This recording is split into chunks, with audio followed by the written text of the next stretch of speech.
When did you first meet Jim Harbaugh in your life? In my life, basically 26 years ago. He was the starting quarterback for the Baltimore Ravens my first year working for the Ravens. And so I got a chance to, engage with him there, both on the practice field, catch some balls from him, and then we'd get in the racquetball court.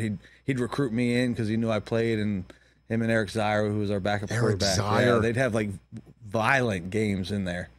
And they wanted to play cutthroat one day, and so they brought me in, and knowing I'd played, and I'm thinking I'm going to show these vets, these pro athletes that I can hang with them, and it was ugly. It was ugly. They were throwing me out of the way, just I saw his level of competitiveness right then and there, and I was like, that's what a pro looks like. He right plays there. racquetball. It was. Yeah, he played it was racquetball then. Yeah. Okay.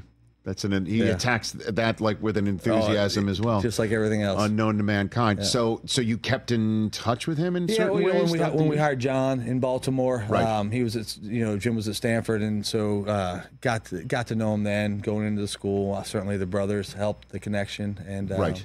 Just really professional, knew him from a professional sense. And then obviously when he'd come into town, we'd talk about coaches, as he's looking for coaches in the college level, and then would help him. Like he'd call me about players that were thinking about coming out. So, right, professional relationship with some, added bonus, with the brothers, and then we got talking as I was getting, some interest in some GM spots.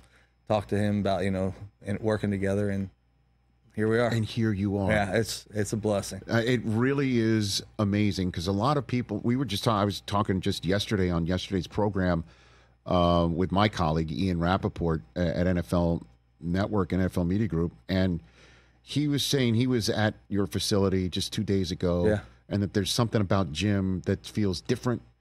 And I'm like, I don't know, because again, I'm wasn't around him every day in San Francisco, and certainly not at Michigan either. Yeah.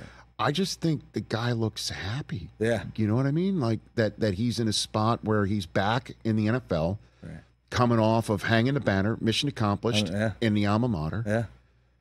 And you guys are working together. You got Justin Herbert. Yeah. It's at the top, obviously, of a roster that you're generally managing. Yeah.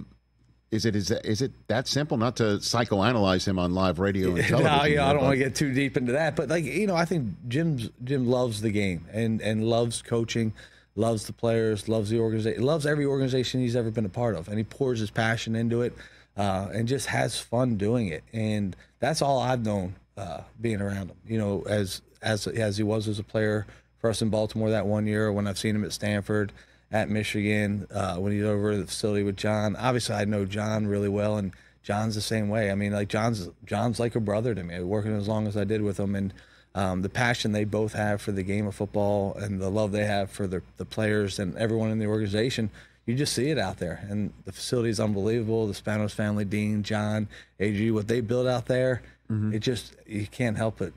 Come in and be excited to get to work every day. Catch the Rich Eisen Show every single day on the Roku channel, 12 to 3 Eastern, for free.